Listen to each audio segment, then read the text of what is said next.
وَلَقَدْ أَرْسَلْنَا إِلَى ثَمُودَ أَخَاهُمْ صَالِحًا أَنِ اعْبُدُوا اللَّهَ فَإِذَا هُمْ فَرِيقَانِ يَخْتَصِمُونَ۔ اور سمود کی طرف ہم نے ان کے بھائی صالح کو یہ پیغام دے کر بھیجا کہ اللہ کی بندگی کرو، تو یکایک وہ دو متخاصم فریق بن گئے۔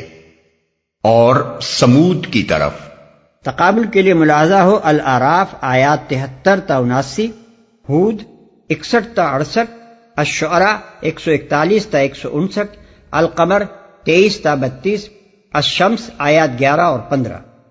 دو متخاصم فریق بن گئے، یعنی جو ہی کہ حضرت صالح علیہ السلام کی دعوت کا آغاز ہوا، ان کی قوم دو گروہوں میں بٹ گئی، ایک گروہ ایمان لانے والوں کا، دوسرا گروہ انکار کرنے والوں کا، اور اس تفرقے کے ساتھ ہی ان کے درمیان کشمکش شروع ہو گئی، جیسا کہ قرآن مجید میں دوسری جگہ ارشاد ہوا ہے، قال الملأ الذين استكبروا من قومه للذين استضعفوا لمن آمن منهم وتعلمون أن صالحا مرسل من ربه قالوا إنا بما أرسل به مؤمنون قال الذين استكبروا إنا بالذي آمنتم به كافرون۔ یعنی اس کی قوم میں سے جو سردار اپنی بڑائی کا گھمنڈ رکھتے تھے، انہوں نے ان لوگوں سے جو کمزور بنا کر رکھے گئے تھے، جو ان میں سے ایمان لائے تھے، کہا کیا واقعی تم یہ جانتے ہو کہ صالح اپنے رب کی طرف سے بھیجا گیا ہے؟ انہوں نے جواب دیا، ہم اس چیز پر ایمان رکھتے ہیں جس کو لے کر وہ بھیجے گئے۔ ان متکبرین نے کہا جس چیز پر تم ایمان لائے ہو اس کے ہم کافر ہیں۔ الاعراف آیات 75 اور 76۔ یاد رہے کہ ٹھیک یہی صورتحال محمد صلی اللہ علیہ وسلم کی بعثت کے ساتھ مکے میں بھی پیدا ہوئی تھی کہ قوم دو حصوں میں بٹ گئی، اور اس کے ساتھ ہی ان دونوں گروہوں میں کشمکش شروع ہو گئی۔ اس لیے یہ قصہ آپ سے آپ ان حالات پر چسپاں ہو رہا تھا جن میں یہ آیات نازل ہوئیں۔ قال يا قوم لم تستعجلون بالسيئة قبل الحسنة لولا تستغفرون الله لعلكم ترحمون۔ صالح نے کہا، اے میری قوم کے لوگو، بھلائی سے پہلے برائی کے لیے کیوں جلدی مچاتے ہو؟ کیوں نہیں اللہ سے مغفرت طلب کرتے، شاید کہ تم پر رحم فرمایا جائے۔ کیوں جلدی مچاتے ہو؟ یعنی اللہ سے خیر مانگنے کے بجائے عذاب مانگنے میں کیوں جلدی کرتے ہو؟ دوسرے مقام پر قوم صالح علیہ السلام کے سرداروں کا یہ قول نقل ہو چکا ہے، یا صالح اختنا بما تعدنا ان کنت من المرسلین، یعنی اے صالح لے آ وہ عذاب ہم پر جس کی تو ہمیں دھمکی دیتا ہے اگر تو واقعی رسولوں میں سے ہے۔ الاعراف آیت 77۔ قالوا اطيرنا بك وبمن معك قال طائركم عند الله بل أنتم قوم تفتنون۔ انہوں نے کہا، ہم نے تو تم کو اور تمہارے ساتھیوں کو بدشگونی کا نشان پایا ہے۔ صالح نے جواب دیا، تمہارے نیک و بد شگون کا سر رشتہ تو اللہ کے پاس ہے، اصل بات یہ ہے کہ تم لوگوں کی آزمائش ہو رہی ہے۔ بدشگونی کا نشان پایا ہے۔ ان کے اس قول کا ایک مطلب یہ ہے کہ تمہاری یہ تحریک ہمارے لیے سخت منحوس ثابت ہوئی ہے۔ جب سے تم نے اور تمہارے ساتھیوں نے دین آبائی کے خلاف یہ بغاوت شروع کی ہے، ہم پر آئے دن کوئی نہ کوئی مصیبت نازل ہوتی رہتی ہے، کیونکہ ہمارے معبود ہم سے ناراض ہو گئے ہیں۔ اس معنی کے لحاظ سے یہ قول اکثر ان مشرک قوموں کے اقوال سے مشابہ ہے جو اپنے انبیاء کو منحوس قرار دیتی تھی۔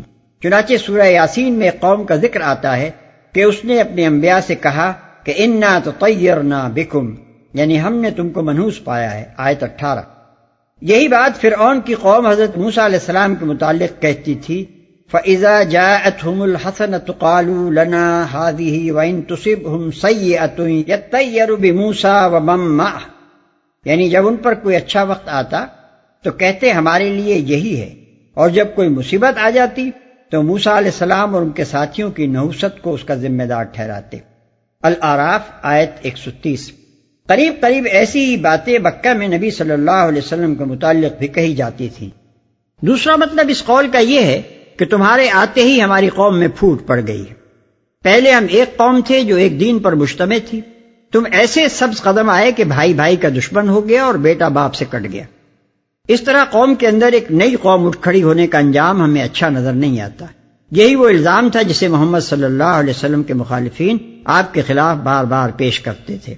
آپ کی دعوت کا آغاز ہوتے ہی سرداران قریش کا جو وفد ابو طالب کے پاس گیا تھا، اس نے یہی کہا تھا کہ اپنے اس بھتیجے کو ہمارے حوالے کر دو جس نے تمہارے دین اور تمہارے باپ دادا کے دین کی مخالفت کی ہے اور تمہاری قوم میں پھوٹ ڈال دی ہے اور ساری قوم کو بیوقوف قرار دیا ہے۔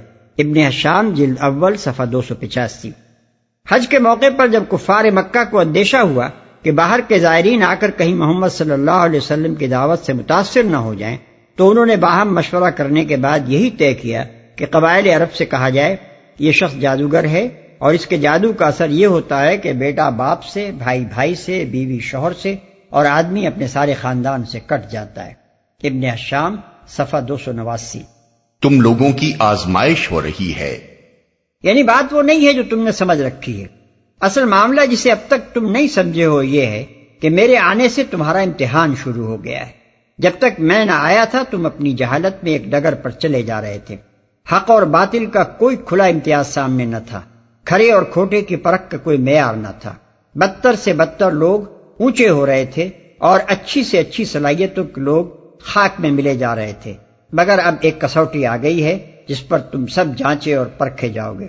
اب بیچ میدان میں ایک ترازو رکھ دیا گیا ہے جو ہر ایک کو اس کے وزن کے لحاظ سے تولے گا۔ اب حق اور باطل آمنے سامنے موجود ہیں، جو حق کو قبول کرے گا وہ بھاری اترے گا، خواہ آج تک اس کی کوڑی بھر بھی قیمت نہ رہی ہو، اور جو باطل پر جمے گا اس کا وزن رتی بھر بھی نہ رہے گا، چاہے وہ آج تک امیر الامراء ہی بنا رہا ہو۔ اب فیصلہ اس پر نہیں ہوگا کہ کون کس خاندان کا ہے اور کس کے ذرائع وسائل کتنے ہیں اور کون کتنا زور رکھتا ہے، بلکہ اس پر ہوگا کہ کون سیدھی طرح صداقت کو قبول کرتا ہے اور کون جھوٹ کے ساتھ اپنی قسمت وابستہ کر دیتا ہے۔ وَكَانَ فِي الْمَدِينَةِ 9 رَهْطٍ يُفْسِدُونَ فِي الْأَرْضِ وَلَا يُصْلِحُونَ۔ اس شہر میں 9 جتھے دار تھے جو ملک میں فساد پھیلاتے اور کوئی اصلاح کا کام نہ کرتے تھے۔ اس شہر میں 9 جتھے دار تھے، یعنی 9 سرداران قبائل جن میں سے ہر ایک اپنے ساتھ ایک بڑا جتھا رکھتا تھا۔ قالوا تقاسموا بالله لنبيتنه وأهله ثم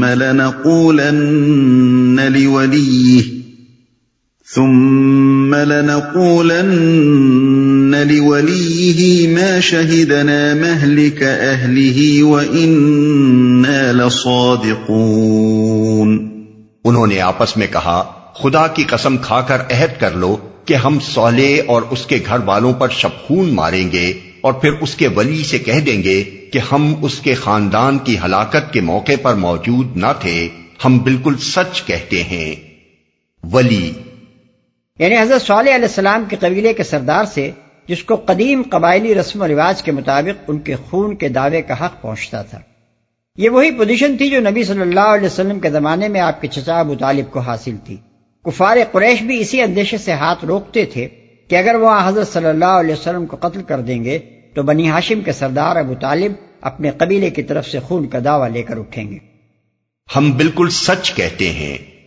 یہ بعین ہی اسی نوعیت کی سازش تھی جیسے مکے کے قبائلی سردار نبی صلی اللہ علیہ وسلم کے خلاف سوچتے رہتے، اور بالآخر یہی سازش انہوں نے ہجرت کے موقع پر حضور صلی اللہ علیہ وسلم کو قتل کرنے کے لیے کی، یعنی یہ کہ سب قبیلوں کے لوگ مل کر آپ پر حملہ کریں تاکہ بنی ہاشم کسی ایک قبیلے کو ملزم نہ ٹھہرا سکیں اور سب قبیلوں سے بیک وقت لڑنا ان کے لیے ممکن نہ ہو۔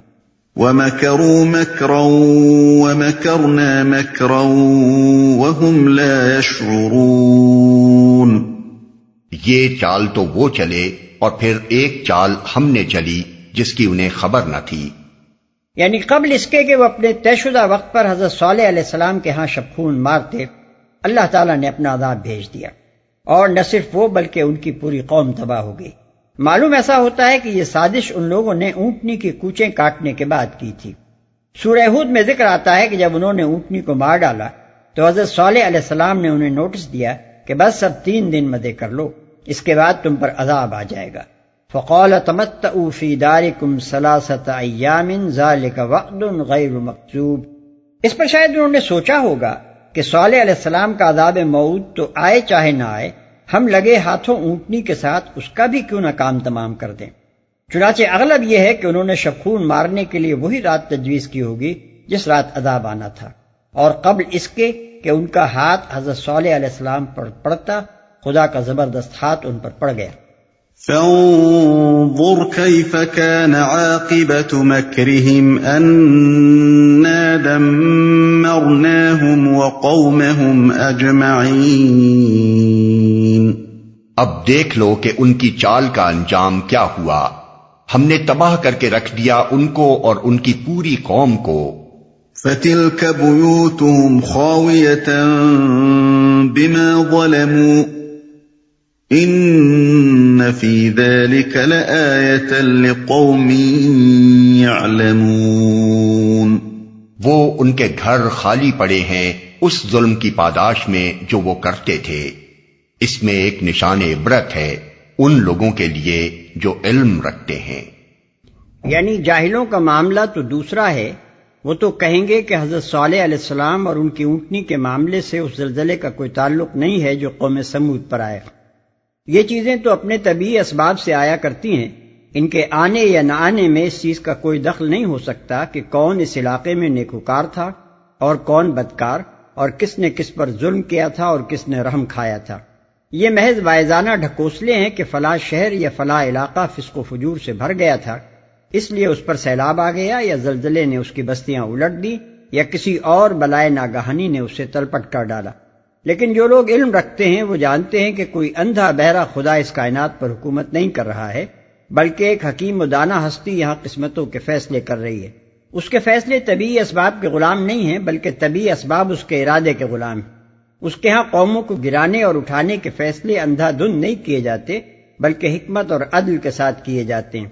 اور ایک قانون مکافات بھی اس کی کتاب آئین میں شامل ہے، جس کے روح سے اخلاقی بنیادوں پر اس دنیا میں بھی ظالم کیفر کردار کو پہنچائے جاتے ہیں۔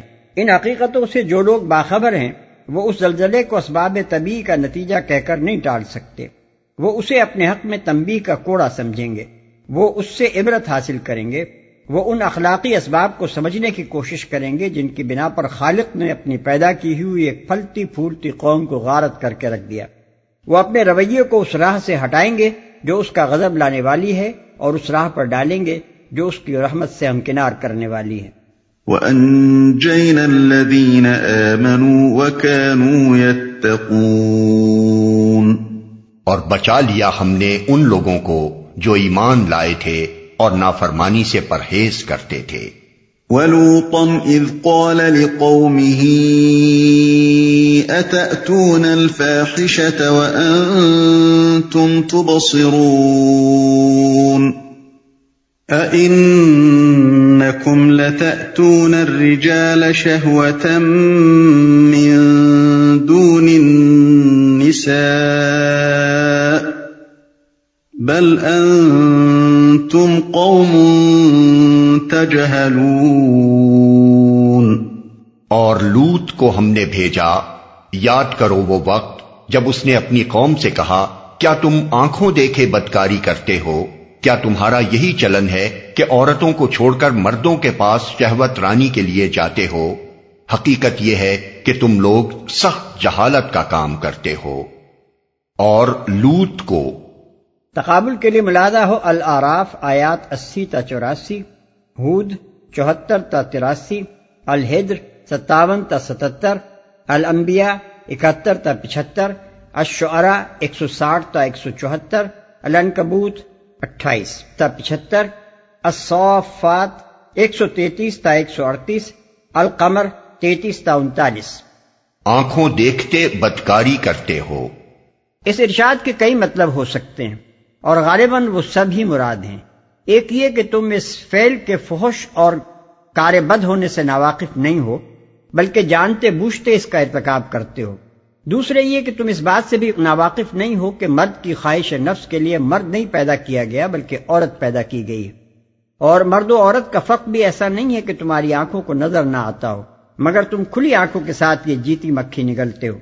تیسرے یہ کہ تم علانیہ یہ بے حیائی کا کام کرتے ہو، جبکہ دیکھنے والی آنکھیں تمہیں دیکھ رہی ہوتی ہیں، جیسا کہ آگے سورہ عنکبوت میں آ رہا ہے، وَتَأْتُونَ فِي نَادِيكُمُ الْمُنْكَرَ، اور تم اپنی مجلسوں میں برا کام کرتے ہو. آیت 29. جہالت کا کام کرتے ہو. جہالت کا لفظ یہاں حماقت اور سفاہت کے معنی میں استعمال ہوا ہے. اردو زبان میں بھی ہم گالی گلوچ اور بیہودہ حرکات کرنے والے کو کہتے ہیں کہ وہ جہالت پر اتر آیا ہے. اسی معنی میں یہ لفظ عربی زبان میں بھی استعمال ہوتا ہے. چنانچہ قرآن مجید میں ارشاد ہوتا ہے وَإِذَا خَاطَبَهُمُ الْجَاهِلُونَ قَالُوا سَلَامًا. الفرقان آیت 63. لیکن اگر اس لفظ کو بے علمی ہی کے معنی میں لیا جائے تو اس کا مطلب یہ ہوگا کہ تم اپنی ان حرکات کے برے انجام کو نہیں جانتے. تم یہ تو جانتے ہو کہ یہ ایک لذت نفس ہے جو تم حاصل کر رہے ہو، مگر تمہیں یہ معلوم نہیں ہے کہ اس انتہائی مجرمانہ اور گھناؤنی لذت چشی کا کیسا سخت خمیازہ تمہیں عنقریب بھگتنا پڑے گا.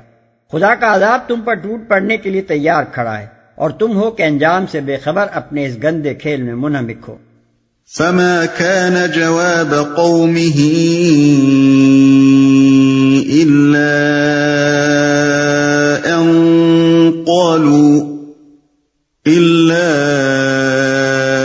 أن قالوا أخرجوا آل لوط من قريتكم إنهم أناس يتطهرون. مگر اس کی قوم کا جواب اس کے سوا کچھ نہ تھا کہ انہوں نے کہا نکال دو لوط کے گھر والوں کو اپنی بستی سے، یہ بڑے پاک باز بنتے ہیں.